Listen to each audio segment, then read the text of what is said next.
Hey guys, this is Amber and I'm here for the April 2019 Hedgehog Hollow Kit. So we're going to be doing a project today with the stamp set that's from Art Impressions and it's called Birdhouse Cubby. So in your kit you get an inspiration postcard that also lists all of the supplies from the kit on the back. You get the Birdhouse Cubby set from Art Impressions. There are 8 white card bases, also from Art Impressions, that you can see there. 8 blue envelopes to use for your projects. And then there's 4 specialty pieces of cardstock. So 2 of them are this textured shimmer paper in the solid blue and yellow. And then there's 2 embossed pieces, both in pink and green. I thought it would be fun to color on this yellow textured and shimmered paper, so I have it loaded in my MISTI and I'm using the Nuvo hybrid ink, which also comes in the kit, to ink it up. I would use a stamp positioner because of the texture. It's going to take a few times to get good coverage with the stamping. And then I'm going to go ahead and heat set the ink. Because this is a shimmer cardstock, the ink isn't going to absorb into the paper all the way, and so it may take a little longer to dry, so I just sped it up with heat setting it. For the coloring, I'm using a mix of artist markers and Copic markers, and I have all of the color combinations listed in my blog post, so be sure to check that out. And I'm just starting with the darkest color and then blending it out with the lighter color. And one of the things that you'll find on shimmery papers like this where it's a little more coated is because the inks don't absorb right away, you have more time to blend. And so I find that you don't need as much ink as you possibly normally would. So with my Copics, normally I would go light to dark, dark to light. I definitely don't need that much ink on this type of paper. So you may want to play around with that and see what you need there. And then these are the pink markers. Again, I'll have all of the colors listed in the blog, but you can see the numbers of the markers up there. So I'm going to do all of the awnings and then some of the wood trim in red. And I'll do the actual house in green because I want to match it up with that green piece of paper, that specialty paper that's in the kit. And so I'm actually going to use some teal markers that'll mix with the yellow paper to create that green. So you'll get to see that. But I'll go ahead and put on a little bit of music so you can see the rest of the coloring, and I'll be back.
Alright, so the coloring's complete. I'm just matching it up with that green piece there.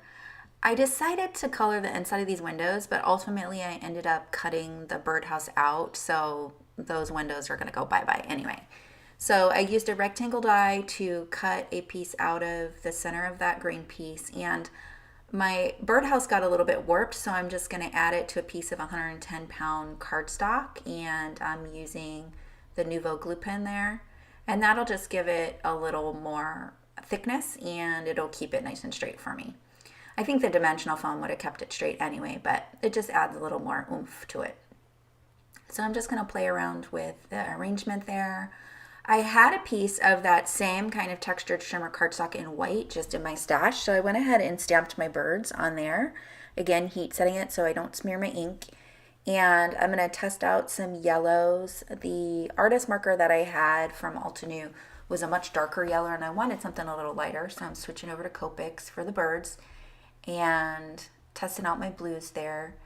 And so I think this was it's Y13. And then I'm going to use orange for the beaks, and for the birds I'm using a combination of B00, B02, and I think I come in with just a tiny bit of B04 as well to get a little more shadow. So for the birds, less is more. They're teeny tiny little areas, so you don't need a lot of shadow. I think even if you didn't do any shadow at all, they would still look good. So try and keep your coloring to a minimum, otherwise it may bleed outside of the outlines. And just add in a little bit of the orange there.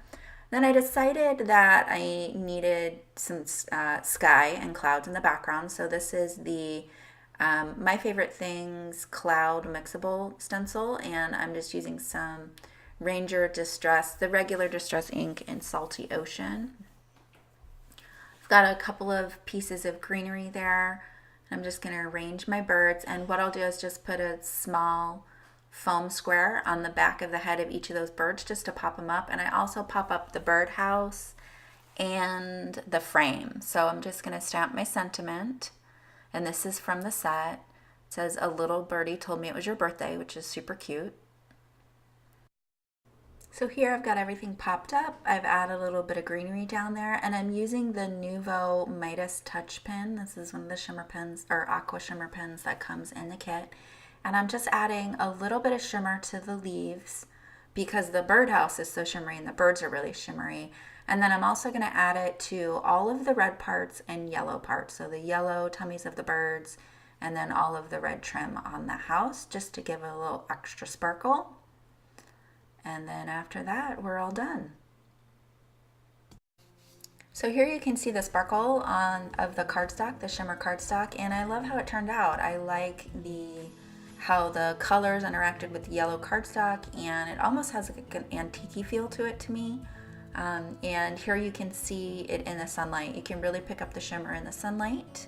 So I hope this gave you some good ideas today, and you try stamping and coloring on some textured shimmer cardstock. I'll put some links to some other videos at the end of this, and I hope that you've got some good inspiration to get you going with your April kit, and I'll be back with another project closer to the end of the month.